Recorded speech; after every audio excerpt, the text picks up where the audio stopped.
All right, I'm going to do a video here based on interaction I had on Instagram today where I said, that's not really right. Now, I'm going to acknowledge there's already a check mark at the bottom of this, where overall, being a YouTuber is far and away the best job I've had. Better than the real job. And that's a common comment, go and get a real job. It's not a real job. Okay. For people who do this for a living, it is. And it is as real a job as anything else. And there are regularly comments that try to undercut what YouTubers do, which is, well, anybody can do that. And that's clearly, it's technically true. Technically, anybody can go out on a football field and take a pass from Tom Brady. Not everybody can catch the ball. And that's the thing. Like when I started out, almost 5 years ago now doing this, I had no idea this would happen. And there is no suddenly a line where you go, okay, that's it, and my whole life's going to change, and yet it eventually did. So I'm going to go through these items, and yes, overall being a YouTuber is clearly better than the jobs that I've had before. Interactions I have with people I used to work with, it reminds me why I'm really glad that I don't work at those old jobs anymore. Now, for set hours, the real job was better for set hours. Now, I would have mandatory overtime at times. So, yes, you do get your overtime, and so that's kind of a qualifier where you can say, well, I have set hours, but there's overtime that's necessary too. But what I've learned over the last couple of years is that as a YouTuber, yeah, I don't give myself set hours. I don't have set hours. As long as I'm awake, I'm either thinking of ideas for videos or I'm watching TV and getting ideas while I watch TV, even if I listen to NHL radio. I'm like, okay, I need to do a video on that. And there's stuff that I'll hear and that I'll see that I go, okay, I need to do a video on that. And I won't do that video for weeks, maybe even months. But it's in the back of my mind. So it's always there. Whereas with the real job, once you leave, you're done. You're like, all right, I'm done for the day. And I remember, I would work from 4:20 in the morning till 1 o'clock in the afternoon. And I'd get home at 1:30, and then I could just relax, watch TV, and just, chill out and get fat. And nobody cared, and it was fine, and it was great-ish. And it was lonely, but, that's the way that works. Benefits, I have to say with benefits, it's kind of a saw for me because you kind of have to make your own. So if you want set benefits, the real job will just say, here, you sign this, you have your benefits package, here you go. As a YouTuber, you have to get your own. I have to get my own medical, which I have, like the extended medical, dental, and all that. I have that. And then you have your own RSP set up. I have that, and TFSAs and all that. I have that as well. Just tax-free savings account. You're just saving your money to throw into income tax. And so, I've got all of that set up, and all the financials, as long as you have a good financial advisor, you can kind of do the same thing with your benefits you have with the real job. The trick is to make sure that you have a stable income here in order to make sure you can afford the benefits, and those are not necessarily cheap. With the real job, it's just all taken care of before you get your paycheck. So it's easier here, requires more work here, but it kind of evens out for me. Job security? Oh, the real job's got the job security. Because, speaking as a YouTuber who's watched this platform for years now, you just don't know from 1 month to the next what might happen. You don't know when the next big scandal's going to hit, and all of a sudden your income could potentially be out the door. Whereas at your real job, you're pretty safe. Your job's pretty safe. And the other thing is, if I was working and shipping in the warehouse at 4 o'clock in the morning, there weren't a bunch of people busting the doors down saying, boy, I wish I had Shannon's shift. What are his days off, Sunday and Monday? Oh, sign me up. Yeah, no. What are his days off, Wednesday and Thursday? Oh, I want that. And I did that. I had plenty of time where I would work at 4 in the morning, and my days off were Wednesday and Thursday, or Tuesday and Wednesday. Nobody really wanted that. So there was a lot of job security, whereas when you're a YouTuber, everybody wants your job. Everybody says, hey, Shannon, you should take some time off. And every time I hear that, I think, yeah, right. I don't take days off. I don't take time off. I haven't gone a day without making a video in over 4 years.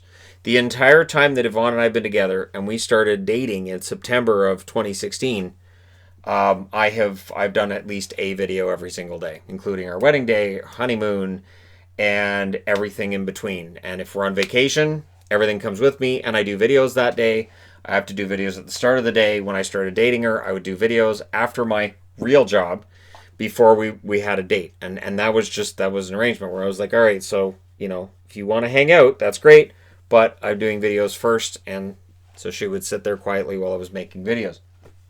So job security, definitely on this side, although again, and this is kind of with that set hours thing, I can kind of set them myself. There are plenty of days that I could have taken off, that I could have said, all right, guys, I'm not going to do videos tomorrow. And that would have been fine and people would have understood, but I like to be in that routine. Privacy, set job has that. So this is what caused me to say, this is not cool. The idea that, like, I made the video yesterday where I just showed my jersey collection with the what jersey am I going to wear for the playoffs kind of thing, because I thought it was kind of fun. And I wanted to do a video like that for a while, and there are people who clearly think that, well, now you're just inviting somebody to come take all your crap.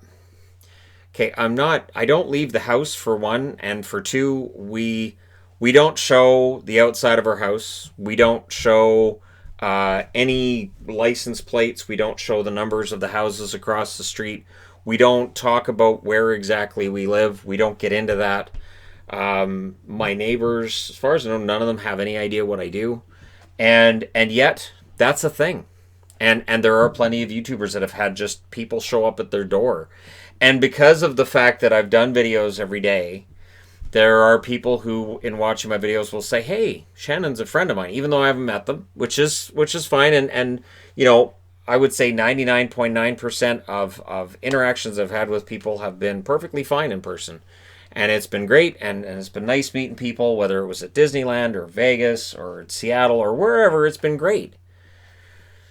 But, I do kind of sometimes miss being nobody. It was, there are times where it's like, I do kind of miss being a nobody. And I think this is part of the reason why, when months back I started talking with Michael Bublé, who everybody knows is a singer. To me, he's my friend Mike. And I don't treat him any different than anybody else. I don't talk to him any different than anybody else. And to be honest, I don't really care about the music aspect or who he is or what kind of house he has. I just, he's fun to hang out with and talk to, and he's a nice guy. And, for privacy reasons, obviously, I'm not making videos at his house. I'm not, doing anything that would violate that level of trust. There are a couple of subscribers who know where I live. There's one subscriber who's been to my house a couple of times, and that's because I know he's not going to go out online and go, hey, you know where he... Because, again... And that's where things get strange. And that's where is that line? So at what point, if somebody's making a video, if I made videos and posted pictures of my kids, years ago, nobody cared. And now, because of my channel having, 147,000 on the main channel, 13,000 on this one in terms of subscribers, now it's sort of a, well, you're just inviting trouble. But I still have my personal accounts and all that, and at some point, the kids enjoy interacting with videos when they're in them and that kind of thing, and so again, we do our best to make sure that we're not giving away anything. Like, our house is the most common kind of house you're going to find in BC. It's called a BC box for a reason. There are hundreds of thousands of houses like this in BC. It's the same as every other house, because every now and then I'll see, is he living in the house I used to live in? Probably, because all of them are the same. And it's kind of nice, because I always had friends when I was in high school that had houses like this, and I'd be like, man, I wish I had a house like that, and now I do. And it's kind of fun, but at the same time, there is always that privacy concern, and so I try to make sure I never show license plates and that kind of thing. And I'm very cognizant of where I'm at. This is part of the reason why I don't do videos in the backyard as well, because it's not just a noise issue. There was part of me that said, it'd be pretty easy for somebody to figure out certain things, certain landmarks, and so you have to watch for that. Social interaction. You know what? the real job works that way too. So you're going to notice that over here, privacy, yeah, no. Set hours, not really. Benefits, only if I make them. Job security, not really. Social interaction, yeah, good luck. So I'm home all day. I'm home every day. I'm in my room here every day. And at a real job, I'd probably be talking to people if I choose to. That was one thing I liked at working in the shipping department. If I didn't want to talk to anybody, I didn't have to. I could just be miserable, just shoo people away and do my job. But I could have that social interaction. I'd have like lunch in the lunchroom, and I'd sit down and talk to people and breaks and all that, and I could have interesting discussions and tell jokes and just blow off steam. And now, not really. I mean, I'm home, but social interaction, and then the number of friends that I had before the channel took off seemed to be higher than the number of friends I have now. So even though if you look at Facebook, you go, well, Shannon's got X number of friends, but how many of them are actually friends of mine?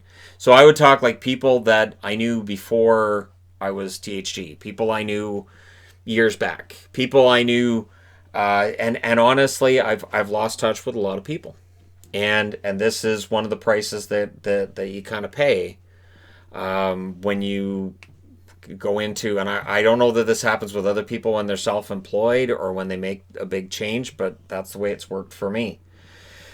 So it's all on this side, but I will say this: vacations, as a YouTuber, vacations are better. Now, I do work every day, so the set hours don't exist, and even on vacation I work. But on my vacations, we're not bound by what my boss says. One of the most frustrating things when I had the quote real job, and again, putting that in quotes, because again, to me, if you are employed and you make money for something you do, then it's a job. And if you can get paid as an artist, that's your job. If you can get paid for writing, that's your job, and that hobby becomes your job. In this case, my hobby became my job. But there were times where I would book a holiday.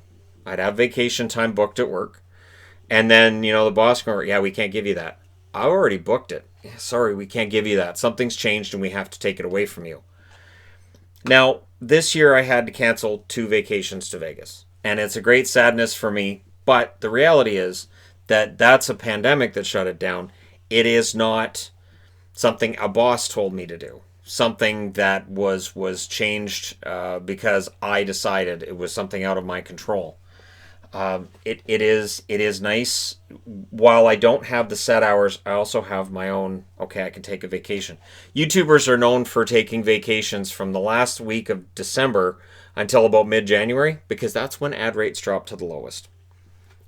If you're new and you haven't heard me say it, that's what it is. So when they say, well, I'm going to take a bit of a holiday. Oh yeah, that's because you don't really get paid. So your ad rates are the highest from about middle of November till the first or second week of December, and then they drop. I didn't take a holiday. I'm sure you will. So again, and I don't stop. I don't stop even though I know that I'm going to get paid a lot less, because I think, all right, I'm producing content now, and there are other big content producers that aren't on the platform. So while I may get paid less, I will get more views. So that's how I see it. It's not always about, well, what is your click-through and your RPM and all this stuff that they always throw at you. That's not as important. And I don't view that as being that important. I think what's important is being consistent. What is important is being yourself. And what is important is making sure that when you upload videos every day is pretty consistent. Your timing is pretty consistent. The one that I've added to the bottom under the overall, that yes, overall, being a YouTuber is to me more rewarding and enjoyable than the real job. The self-esteem, though, it's kind of a saw-off. So at a real job, your self-esteem is going to take a hit from coworkers, from broken friendships, from big fights you have at work, from arguments you may have with the boss. Certainly I've had those over the years. But online, male or female, you're measured by how attractive you are on some level. And I think because as a YouTuber, you're dealing with people that are dealing with you from an anonymous perspective mostly. There are people who use their real names online on whether it's YouTube or Twitter or whatever it is. But in a lot of cases, they don't. And so they'll just take shot after shot after shot. And so the stress level that comes from that shot to your self-esteem can be tough. And if you're, I could see how for some of the YouTubers that are a lot younger than I am, that would be really difficult. Where you're trying to figure out who you are, you're trying to figure out what you're going to do with the rest of your life, and you've got these people that are constantly on you. It might be about your weight, it might be about your general appearance, whatever it is.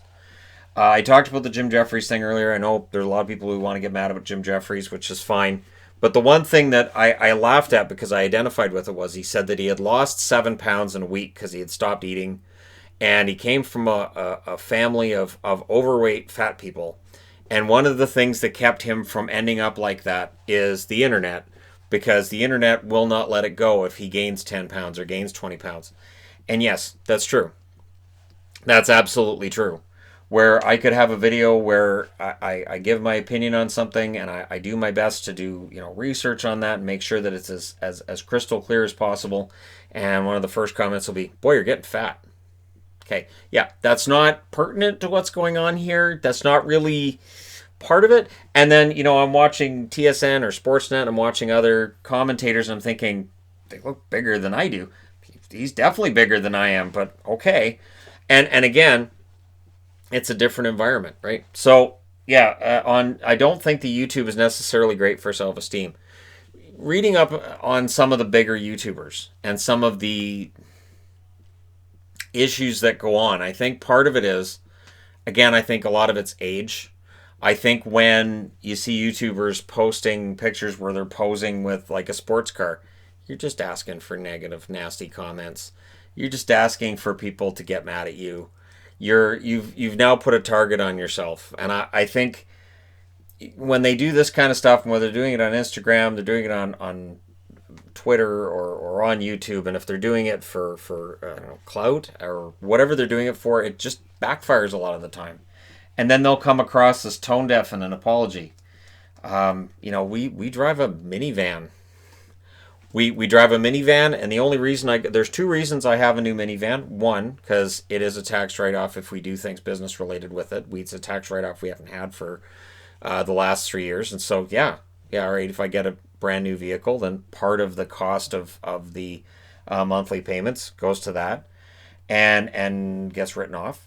And we needed a newer vehicle. We've been driving vehicles that have been falling apart the whole time Yvonne and I have been together. I spent 20 years with vehicles that were falling apart, dating back to, my dad had cars that were falling apart, my ex had cars that were falling apart, and I thought, it would be nice to be able to get a new vehicle. And again, because I'm self-employed, and because I don't technically have credit, because I just pay for everything up front, that causes problems. As an example, I get a lot of jerseys through Ben H Sports, right, on my main channel, and Ben will tell me, Shannon, if I'm going to send you this jersey, because I'll ask him, I'll say, I saw these jerseys you have and I'm interested in them, and he'll say, I'll just package them up and send them. If you can pay me back a little bit later. I know you're good for it. I always pay him immediately. That payment usually goes through. I e-transfer them usually that day. And he's like, "Wow, okay, you paid already." And I'm like, "I do not end up in debt. I do not believe in ending up in debt. If I agree to buy something from you, I will pay for it immediately. If somebody says to me, 'Hey, I found a Mighty Wing jersey,' which I know they have on custom throwback jerseys, but try to put one in your cart, it tells you they're sold out. So somebody says, 'Hey, I've got this jersey, and it's $400, and I look at my account, and I look at my current situation, and I go, you know what? I can't justify that. I'm not going to say to that person, I can't pay right now, but if you give it to me, I'll be good for it later. And if they say, you know what? I understand you're going through some stuff right now. I'll send it to you and don't worry about it. You can pay me back later. I will say no. I will say no. I do not. So again, the credit, I don't have credit. I don't like the idea of having credit. And because I'm in my 40s and I don't have credit, apparently it's much harder for me to get a credit card. Or they've changed the rules, or it's just because I don't have a real job, so they can't guarantee wages from some craptastic job I have, and so they won't grant me a card. So I may have to get one through my bank. And that's a kick to your self-esteem too. When these cards that are sending you, hey, you want a card? And I'm like, all right, well, I'll build up some credit. With the idea that I will buy something with this card and then I will immediately pay off that card before we've even thought about 30 days in interest. And no, sorry. No. You work for yourself? That's nice. No. So, another shout out to the self-esteem there. So anyways, there you go. The difference between what I do now and what I did before. And it all starts from this whole idea of, Shannon takes all these pictures and videos from around, and he's boy, I tell you, puts everything out there. I always did. And it's part of being honest about who I am and being myself. And yeah, so there you go. Let me know your thoughts in the comment section below. As always, don't forget to hit like and subscribe if you're browsing your way through. You just happened upon this video. And yeah, this is another one of those ones where if you're trying to figure out the whole YouTuber thing and do I want to do it, there are some pitfalls. And again, overall, yeah, I love this. I love being able to do this every day and talk to all you fine people. But there are definitely times where it gets stressful, where a video will go live and then after I've put it up, I go, oh, crap. And then for some reason, either I have to just delete the video and start over, or I have to do a video where I update something that I talked about in that first video, and then it can just turn into this whole big thing. And yeah, there are times. One thing that I think it's also done is it's kind of muted my personality a bit as the years have gone on. I've learned to just stay as even-tempered as possible, and that's through everything. So even when I'm watching hockey, which was like my greatest joy, I don't find I get as emotionally involved now as I used to. Which is, again, you can decide whether that's a good thing or a bad thing. Sometimes I think it's a good thing. I can watch a team I love lose the game and go, well, I got to do a video. And just kind of put it out of my head. Whereas before I would have been, all mad and kicking stuff and screaming about how stupid the coach is and how terrible all the players are and trade everybody. And, yep. And now it's just, well, now I got to do video. All right, well, I got to put that out of my head. Thank you guys so much for all your support to get here. It means a lot. And I will talk to you again soon.